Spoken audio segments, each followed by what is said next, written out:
ఇళ్ల స్థలాలు కావాలంటే సంతకాలు చేయాలంటూ ప్రజలను తప్పుదారి పట్టిస్తూ రాత్రి సమయంలో కోటి సంతకాల కార్యక్రమం నిర్వహిస్తున్న వైసీపీ నాయకుడికి ప్రజలు బుద్ధి చెప్పే రోజులు దగ్గరలోనే ఉన్నాయని జనసేన పార్టీ సీనియర్ నాయకులు తిమ్మాపురం వేణుగోపాలస్వామి మాజీ చైర్మన్ మాదారపు తాతాజీ చెప్పారు. శుక్రవారం తిమ్మాపురం జనసేన పార్టీ కార్యాలయంలో నిర్వహించిన మీడియా సమావేశంలో ఆయన మాట్లాడుతూ స్థానిక సర్పంచ్ వైఖరిపై ఆగ్రహం వ్యక్తం చేశారు. ఈ సమావేశంలో పార్టీ నాయకులు బత్తుల దొరబాబు, చోడిశెట్టి ఇంద్ర తదితరులు పాల్గొన్నారు. మన ప్రభుత్వం ఇళ్ల స్థలాలు ప్రకటిస్తుంది, అందరూ వచ్చి నోట్ చేసుకున్నాము. రాత్రులేమో క్యాన్వాసింగ్లు చేయించి అంటే పగలంతా కూటమి ప్రభుత్వం నచ్చుతుంది, రాత్రులకి నచ్చదు మీకు. అంటే పగలు ఒక మాట, రాత్రులు ఒక మాట. అదేవిధంగా మీరు ఇప్పటివరకు అధికార పార్టీలో ఉన్నారు కాబట్టి ఇప్పుడున్న సమస్యలు ఏమీ కనిపించలేదు. ఇంకొక 2-3 నెలల్లో ఎలక్షన్ ఉంది కాబట్టి గ్రామంలో ఉన్న సమస్యలన్నీ ఇవాళే గుర్తుకొచ్చేసాయి మీకు.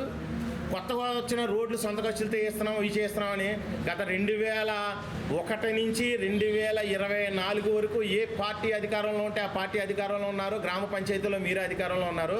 ఈ 25 ఏళ్ల బట్టి నుంచి కనిపించిన విషయాలన్నీ, సమస్యలన్నీ కూడా ఇంకొక ఎలక్షన్ 3 నెలల్లో ఉంది కాబట్టి ఈ రోజే మీకు గుర్తుకొచ్చేస్తున్నాయి. ఇది ప్రజలందరూ కూడా గమనిస్తూ ఉన్నారు. పూర్తిగా ముందు తిమ్మాపురం ప్రజలందరూ కూడా గమనించాలి.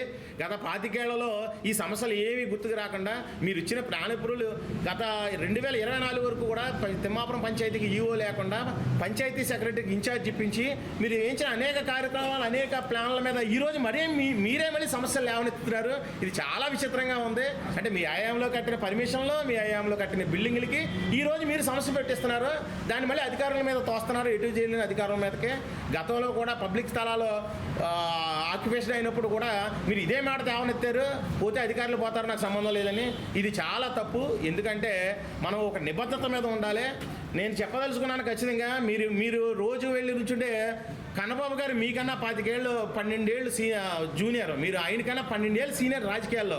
కానీ ఈ రోజుకి మీరు తిమ్మాపురంలో దాటి వెళ్ళలేకపోతున్నారు. మీ ఆలోచన మార్చుకోండి, ఒక నిబద్ధత మీద ఉండండి. మీ కూటమి ప్రభుత్వం నచ్చిందా నచ్చలేదని ఒకే ఒక పాయింట్ మీద ఉండండి. పగలంతానేమో కోటి సంతకాలు సేకరణ, రాత్రి కొత్తలకు మన ప్రభుత్వం ఇలా స్థలాలు ఎత్తుంది రండి అంటాం చాలా తప్పది. కాబట్టి మేము కూటమి ప్రభుత్వం తప్పున మా పవన్ కళ్యాణ్ గారు, చంద్రబాబు నాయుడు గారు కూటమి ప్రభుత్వం ఏదైతే చెప్పిందో దానికి అనుగుణంగా ఉండి పంచాయతీలకు అన్నిటికి కూడా స్వతంత్ర హక్కులు తీసుకురావాలని పవన్ కళ్యాణ్ గారు చాలా ప్రయత్నిస్తున్నారు. దానికి మీ ప్రోటోకాల్కి కానీ, సర్పంచ్ ప్రోటోకాల్కి కానీ ఏ విధమైన అభ్యంతరాలు తీసుకురాకుండా మేము మా తరపున మాధవరపు తాతాజీ గారి తరపున చేయగలిగిన సేవా కార్యక్రమం చేస్తున్నాం. అదే మాకు రాజకీయం వ్యాపారం కాదు, రాజకీయం సేవ. మాకు అదే విధంగా పనిచేస్తున్నాం తప్ప రాజకీయం మీద ఆధారపడి పనిచేయట్లేదు. ఇప్పుడున్న లబ్ధిదారులకు అందరికీ కూడా ఇళ్ల స్థలాలు వచ్చేలాగా చర్యలు తీసుకుంటామని కూటమి ప్రభుత్వం చెప్పినా తెలియజేస్తున్నాం.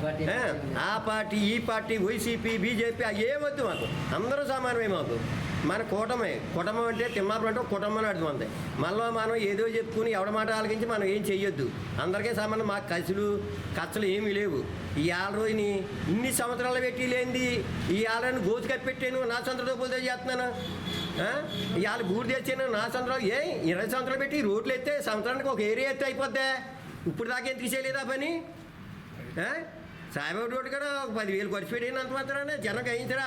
ఇన్నేళ్ళు పెట్టి ఇది కాదా తిమ్మాపురంలో లేదా ఇప్పుడు దాకానే? సాయిబాబు గుడి వెనకాల తిమ్మాపురంలోదే కదా. రేపా కట్టిన కట్టనే ఎక్కడ పోయింది అది ఇప్పుడు దాకానే? 20 సంవత్సరాలు ఏం చేశారు? ఇప్పుడు దాకా ఎందుకు లేదు కానీ నిలదీస్తలేదు, మేము ఏమి ఇస్తలేదు. మాకు అవసరం లేదు. ఏంటి మేము జనం మీద బతుకుతలేదు. మేము కష్టపడి బతికి ఉన్న రూపాయి అంటే ప్రజలకు ఖర్చు పెడుతున్నాను. అంటే సేవ చేస్తున్నాం, ప్రజాసేవ. అంతేగాని ఈ డబ్బులు రావాలము అందులో వస్తే నేను అలా చేయను. అదే చెప్పదు ఇంకో 10 రూపాయలు కనుక్కోనే ఉండదు మీకు. మాకు అలాంటిది ఏమీ లేదు. కానీ ఎప్పుడైనా జాగ్రత్తగా ఉండి ఎవరి పని వాళ్ళు చేసుకుంటే బాగుంటుంది. మేము పెట్టలా కాదు, రోజుగా ప్రెస్ మీటింగ్ పెట్టచ్చు మీ గురించి. కానీ మేము పెట్టాం, మాకు ఆ పని లేదు. మాకు అదే పని మీద లేవు. ఏదైనా ఉంటే ప్రజలకు సేవ చేస్తాం, లేదా మాట్లాడుకుంటాం. ఇప్పుడైనా జాగ్రత్తగా ఉండండి. ఇళ్ల స్థలాల మట్టికి ప్రతి వాళ్ళకి అరుగులు అయిన వాళ్ళకి పిలిచి మరీ ఇస్తాం. ఇంటికి వెళ్ళి పిలిచి రండి అమ్మ మీకు ఇస్తాలు వచ్చిందని చెప్పి మరీ ఇస్తాం. అంతేగాని మీరు ఏమీ లైన్లో నిలబడక్కర్లేదు, ఏం చేయక్కర్లేదు. మాకు మీరు ఎన్ని చేసినా మేమేం ఆపలేదు. ఒకటి సంతకాలు చేస్తున్నారని తిరుగుతున్నారు, కొండవలు వేసుకుని. మేమన్నా కాదన్నా, ఎవరి ఇష్టం వాళ్ళు ఇదేంటి, వాళ్ళ పార్టీ వాళ్ళు చేసుకుంటారు. మా పార్టీలోకి ఏలెట్టి ఇది నేను చేస్తున్నాను, అది నేను ఇస్తున్నాను. ఎవరు కూటమి ప్రభుత్వం ఇస్తుంది, గవర్నమెంట్ది. ఎవరు బాబు గారు రూపాయి నీ బాబు గారు రూపాయి ఇస్తున్నా, నా బాబు గారు రూపాయి ఇస్తలేదు. దేనికన్నా ఖర్చు పెడుతున్నామా? గవర్నమెంట్ ఇస్తుంది కాబట్టి, ఇక్కడ ఊళ్ళో ఉన్నాం కాబట్టి మా దగ్గర మా అధికారం మాకు ఉంది. మా ఎమ్మెల్యే గారు ఇస్తారు, అదన్నా మేం కాదు. మా ఎమ్మెల్యే గారు ఇస్తారు. మా ఎమ్మెల్యే గారు పంత నానాజీ గారు ఇస్తారు. అంతే తప్ప ప్రతి ఊళ్ళు అందరికీ వందనాలు. ఏంటంటే ప్రతి ఊళ్ళు మర్చిపోకుండా అరుగులు అందరూ ఇలా తలాలు పెట్టుకుని వాళ్ళు వీళ్ళు అని ఏమీ భేదం లేదు. అందరికి వచ్చేలాగే నేను చూస్తాను. ఏమన్నా చిన్న చిన్న తేడాలు ఉంటే అరుగులకి అయితే అది కూడా సరిపెట్టమని ఎమ్మెల్యే గారి దగ్గరికి వెళ్ళి తీసుకుని వెళ్ళి మరీ చేయంతాం.